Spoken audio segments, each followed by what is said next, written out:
Good morning, YouTubians. How are you today? Hi, Yoki. Hi, D-Eyes. Bootsy. Bootsy is the heart and soul. Okay. I just got finished watching a video from Yoki Stirrup. And her conclusion on what, don't, Michael Myers, and also watch Halloween Kills. I know this is random. But then next month, Halloween Ends comes out October 14th. So, apparently, Yoki made a video about how to deal with Michael Myers, and I love her conclusions. Because you see, the thing is, just like me, Trey57, D-Eyes, and T-Electric, and Red Phoenix, we know what evil is. I know what evil is, and matter of fact, I tasted evil. It tastes kind of like chalky, kind of like a chalkboard. You know, like when you get chalk dust in your throat, it gets kind of scratchy. That's what evil tastes like. Ugh. But anyhow, Michael Myers is pure evil. I know it's a movie. Don't think I'm desensitized. And she figured a 308 would take him down. No, of course it will. 308 will take him down. But the thing is, if it doesn't kill him, you have to immobilize him. And, 9mm, I could take Michael Myers down with a 9mm. Maybe. A few good shots to the head. But you see, the thing is, you got to have three things in order to take down Michael Myers. If you can't kill him, maim his ass. You got to have a rigger, a trigger, and a dismemberer. The rigger makes the plan. The trigger shoots to take him down or take him out. And the dismemberer cuts off his hands and his feet so he can no longer be a killer. He would be completely useless at any point. And like I said, going into Yoki's house, it's like walking into a war zone. So don't even try it. Don't even try it. And besides, I'm part of her Secret Service detail also. So, yeah, her conclusions are really good. To take down Michael Myers, pure evil. Because in the movie, spoiler alert, I don't care if anybody gets pissed off at me. If you haven't seen the movie, that's your fucking fault. So anyhow, that whole town was pissed off. It's like, oh, Michael Myers did this, Michael Myers did that. Yeah, let's get him. And if it was me in that crowd, I'd say, hold it, people, hold it. Slow that shit down. Don't even think about trying to be a Rush Hour Rambo. Because number one, you're dealing with pure evil. And if you don't know what you're dealing with, you're going to get a whole bunch of people killed if you do not know what you're dealing with. Have a plan.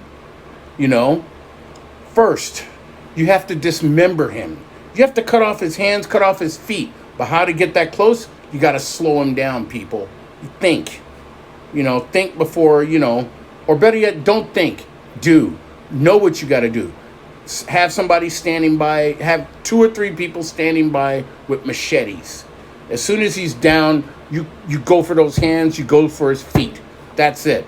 And if you have to take his head, take his head. Unless he knows how to grow a new one. So, just like in the movie, those people were angry.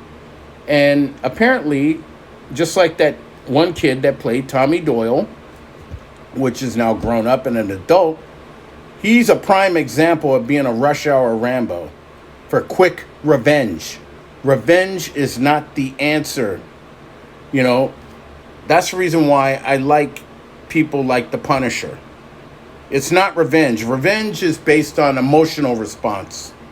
Punishment makes them recognize what they've done and know that it could come any day. Punishment could come any day. Today, tomorrow, the next day, the day after that. You never know. Or it could come as quickly as you blink an eye. So, the thing is, if you watch Halloween Kills, a lot of those people are idiots, They go after something that they don't understand. If you don't understand the properties of evil, evil prevails. But if you go in with a plan, knowing what you have to do, then you can either slow it or kill it. Maybe not get rid of it, but slow it. And that's all there is to it. But I love Yoki's plan. Yoki's not going to have it. No. If somebody even thinking that they could be Michael Myers coming into her house, she's going to blow him away within an eyelash. you know, and that lady doesn't play. But other than that, you folks, take care. Arm up. Get a sidearm. There's nothing wrong with guns. There is nothing wrong with them. If they're in the right hands, hey, you got a good chance to be a responsible gun owner. Go to the range, practice. I'm not saying play with it. You practice. If you can hit some good marks on the paper, good shot groove, then you're good.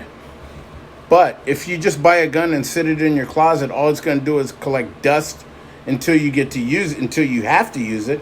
But then it's going to be a dusty old gun that you never even trained with. See, me, I always train. I always know how and why and how these work, That's the reason why I don't put my finger on the trigger unless I'm going to shoot something. So beware. If there's ever a Michael Myers in your neighborhood, if you can't kill him, slow him down, maim him, cut off his hands, cut off his legs, and if possible, cut off his head. And that's the end of his ass, end of story, next chapter. Okay? Take care and be safe. Arm up.